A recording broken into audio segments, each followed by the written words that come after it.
சனிக்கிழமை பெருமாளுக்கு உகந்தது. சோ அந்த நாள்ல நீங்க முக்கியமா பெருமாள் கோவிலுக்கு எந்த பொருளை வாங்கிட்டு போகணும் அப்படின்னு பாத்தீங்கன்னா அவல். சோ அவல் அப்படின்றது அதுக்கான கதை உங்களுக்கு தெரியும். கிருஷ்ண பரமாத்மாக்கு குசேலன் கொடுத்தார்.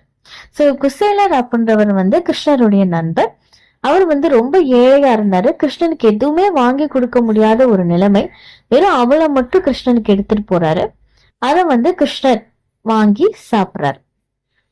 சோ அப்படிப்பட்ட அவருக்கு குசேலர் ரொம்ப கஷ்டப்படுறாரு அப்படின்னு தெரிஞ்சுக்கிட்ட கிருஷ்ணர் அவருடைய வீட்டுல பண மழையை பொழிய வச்சாங்க. இந்த கதை நம்ம எல்லாருக்குமே தெரியும். சோ அதனால இந்த மார்கழி மாதத்துல வரக்கூடிய சனிக்கிழமை அன்னைக்கு நீங்க உங்க வீட்லயா இருக்கட்டும் இல்ல கோவில்லையா இருக்கட்டும், நீங்க அவள்ல ஏதாவது ஒண்ணு பண்ணுங்க. அவள் லட்டு பண்ணலாம், அவள் கேசரி பண்ணலாம், ஏதாவது ஒண்ணு